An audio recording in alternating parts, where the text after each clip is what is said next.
est de retour encore une fois afin de nous faire passer plus de temps devant notre téléviseur. Ah oui, mais là, Donc, il y a du verglas, il fait froid. Hein? Exactement. Bon, quand on a une excuse, Mathieu, on peut arrêter de compter les heures qu'on est devant l'écran. Ça, on fait ça juste pour nos enfants. Nous, il n'y a personne qui peut venir nous dire « Maman, t'es trop devant la télé. » Exactement. Donc, on entame évidemment avec du Netflix. On ne peut pas passer à côté. C'est une bibliothèque de films, disons-le. Tu nous proposes quoi de ce côté, Mathieu? Oui, c'est une nouveauté. En fait, ça fait peut-être 2 semaines qu'il est sur Netflix. C'est tout frais. C'est tout frais. C'est Fire avec un Y. Le sous-titre, c'est « Le plus grand party qui n'a jamais eu lieu ». Oui. Et c'est un documentaire, en fait. Fait que ça, c'est bon, tu sais, on dit on regarde la télé, mais c'est un documentaire. Fait qu'on apprend des choses. Exactement. C'est quelque chose d'intelligent qui va nous apprendre des trucs. C'est extrêmement bien fait, ce film-là. Pour mettre en contexte, Fire, c'est un festival qui avait été créé par Billy McFarlane. Ça, c'est un gars de New York, qu'on va apprendre dans le documentaire, qui est un peu pas... qui est louche. Oui. Qui faisait des applications, était un peu dans le monde des finances. Okay. Et il y avait Ja Rule avec lui pour partir de ce festival-là. L'idée, c'était de... Ils ont dit qu'ils avaient acheté une île, qui était l'île de Pablo Escobar dans les Bahamas. Là. OK. Là, ils disaient, vous allez acheter des billets très chers. Puis là, ça va être un festival très exclusif sur ce style-là, musique. Vous allez être comme dans des villas. Pour les gens riches aussi, j'imagine. Oui, parce que c'était, je pense, minimalement 2000-2500, mais ça pouvait aller jusqu'à des 10-15 000 pour des villas. Pour un week-end. Mais ça comprenait l'avion, la nourriture, mais c'est quand même... tout inclus. Un tout inclus, mais bon. Mais en tout cas, ouais, c'est ça. Écoute. Et là, ils ont vendu ça, cette espèce de rêve-là. Ils ont fait une pub qui avait été... Eux, ils ont payé plein d'influenceurs, dont Kendall Jenner et toute la famille Kardashian. D'ailleurs, ils ont été payés, il y en a une qui a été payée 250 000 pour faire un post Instagram. Et ça a parti. Écoute, les billets sont vendus et après ça, c'est la catastrophe. Ils n'ont pas réussi à livrer la marchandise. Le documentaire, ce qui est fascinant, c'est qu'on a accès à... Eux, ils se filmaient tout le temps, puis on a ces images-là, puis là, on est comme... C'est ça, parce que tout est vrai, là. Ouais, cet événement-là et on était voit censé avoir lieu. exactement comme qu'est-ce qui s'est passé. Les ex-employés parlent tout, parce que eux... T'sais, ils travaillaient pour eux, mais ils ne comprenaient pas ce qui se passait non plus. Tout, c'était la débandade. Et c'est... même moi, j'avais suivi, c'est en 2017, ça s'est passé. C'est ça, je me demandais, 2017, c'est quand même assez récent. Oui, puis j'avais suivi ça. J'étais fasciné pendant une semaine. Et même malgré que j'avais suivi ça, j'ai appris des affaires là-dedans, puis j'étais troublé. Mais qu'est-ce qui s'est passé? Problème financier? Oui, bien, il y a plein d'affaires. Premièrement, c'était un gros mensonge. Ils n'ont pas fini sur l'île. Ils étaient au Bahamas. C'était pas l'île qui avait dit qu'elle allait être. Il n'y avait pas vraiment de villa.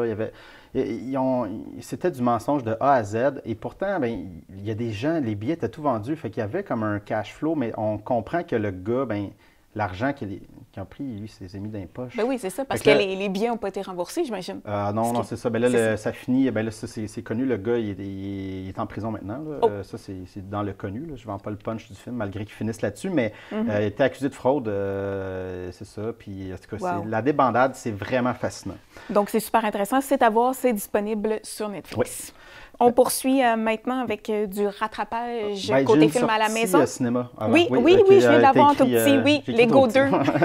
Lego 2. Cinéma, en fait, disponible. Tu avais bien aimé le premier, il me semble. J'avais adoré le premier. C'était quasiment plus pour les adultes que pour les enfants. Il y a beaucoup d'inside. Permettez-moi l'anglicisme pour l'écran. Parce que Lego, ce qui arrive, ils ont les droits sur tout. En fait, ils font des Legos sur n'importe quoi. C'est vrai. Et vu qu'ils ont fait ça, ils ont le droit d'utiliser l'image dans les films. Fait que Batman est dedans. Tout est là. Tout est là. Il y a des cowboys, Batman, ça va de tous les sens. Et là, c'est le 2. C'est pas les mêmes réalisateurs, quoique ils ont produit et ils écrivent le scénario à tout le monde. Fait que je me dis, bon, c'est les mêmes personnes qui ont écrit le scénario. Fait que j'ai quand même hâte de voir où ils vont aller avec cette... Donc ça vient de sortir. C'est vendredi le 8. Là, vendredi, on sort, si on va aller voir Lego, on peut y aller avec les enfants. Oui, les enfants vont aimer aussi, c'est juste qu'il y a certaines choses qu'ils ne comprendront pas que nous, on va Quand j'étais au 1, je crois que j'ai ri plus que tous les enfants qui étaient là. Oui, c'est ça, exactement. Mais bon. Donc, on poursuit. Là c'est le moment des rattrapages. Donc, tu en as 2, 3, 4 à nous proposer si tu as le temps. Oui, si j'ai le temps avance, mais c'est des films que je vous ai parlé. Que tu as déjà parlé, que maintenant sont disponibles en location. C'est bon de savoir. Si vous voulez pas aller si vous n'avez pas vu en salle. Été 95, mid-90s de Jonah Hill, sa première réalisation, comédien, plus dans l'humour. Mais là, un premier film vraiment brillant, très touchant, drôle et touchant, mais c'est c'est un peu basé sur sa propre vie. C'est l'été qui avait comme 11 ou 12 ans, puis qui faisait du skate, puis il faisait rien, puis qui s'est fait des amis qui... C'est pas des personnes à problème, mais qui traînaient un peu dans les rues. Puis c'est vraiment un très beau film. Parfait. Veuve. Widows de Steve McQueen. J'adore Steve McQueen. 12 ans comme esclave, le réalisateur de ça.